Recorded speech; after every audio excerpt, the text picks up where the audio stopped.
Please don't forget subscribe to the channel and hit the bell to get notified of new daily videos.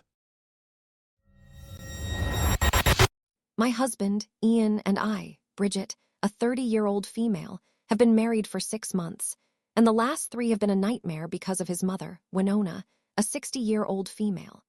From the moment Ian and I started dating, Winona has made it clear that I wasn't her first choice for Ian. That honor belongs to Sierra, Ian's ex-fiancée who broke off their engagement 2 years ago. Sierra moved across the country and is now married with a kid.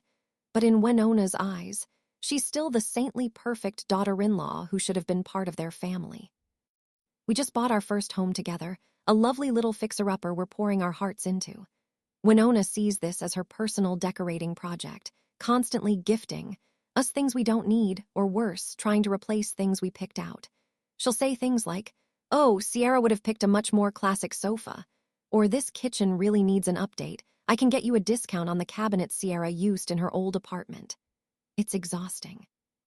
Ian usually tries to shut her down, but she's relentless. The breaking point was our housewarming party last weekend. We thought it would be a nice fresh start. Winona, of course, was there, trying to micromanage everything. Towards the end of the evening, she insisted on making a special toast for us. It started out okay, praising Ian, but then she veered off. "And to Bridget," she said, raising her glass, "who is doing her best to make this house a home for my son, even if her tastes are different than what we're used to." She then winked at Ian's aunt and added, "But as long as Ian's happy, that's what matters, right? Even if we all know who really understood him."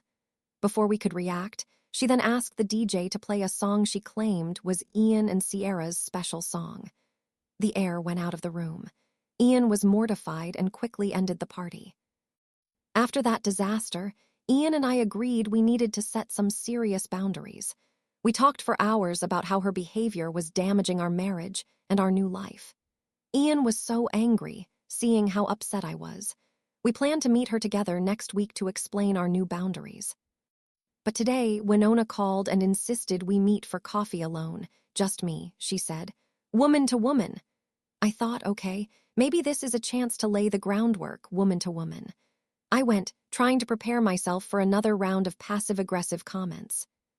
We sat down, and she immediately spotted the new framed print Ian and I bought for our living room, which I had mentioned to her over the phone. Instead of commenting on it, she just shook her head. "You know," she said, taking a sip of her latte, "Sierra always had such an eye for interior design. So tasteful.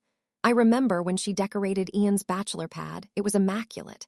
Not a single misplaced throw pillow. You two really could use her advice." That was it. After months of this, after the housewarming humiliation, after the hours Ian and I spent talking about our future and our boundaries, I just snapped. "Winona," I said, my voice shaking, "this isn't Sierra's house, it's our house, Ian's and mine. And I'm not Sierra, I'm his wife." She just stared at me for a moment, then she smirked. "Clearly not good enough if you have to yell about it, darling. I always told Ian you two were incompatible, never going to last." I asked her directly, "Are you saying you want us to break up? Is that what this is about?" And then she said it. In the middle of a busy coffee shop, she calmly confessed. "Honestly, yes, Sierra was perfect for him, you just aren't. And when Ian told me you two were looking at houses an hour away, I knew I had to do something. He should be living closer, taking care of me.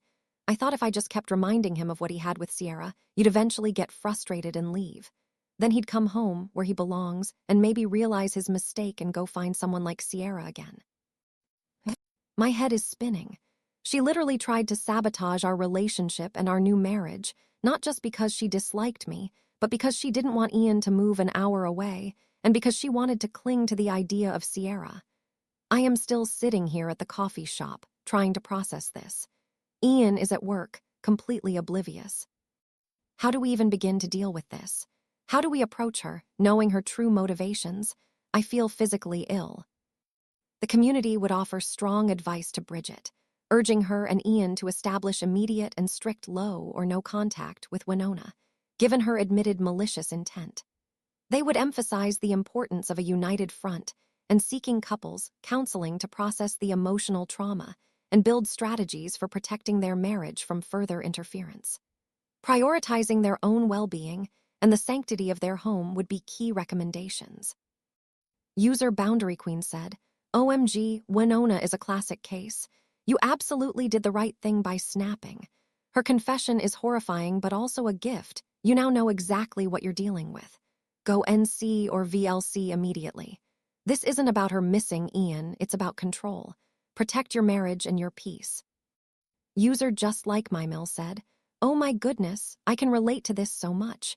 My mill constantly brings up my husband's ex too, though thankfully not as overtly evil as yours. It's soul-crushing. You and Ian need to be a united front. Get into therapy together and lock her out of your lives. She doesn't deserve access. User Playing Devil's Advocate said, I know this sounds awful, but do you think maybe she's just incredibly lonely and feeling left out? And has Ian ever told you how he feels about Sierra? Could there be more to her obsession than just wanting him closer? If you enjoyed this video, please hit the thumbs up button to like it. And please do subscribe to support the channel.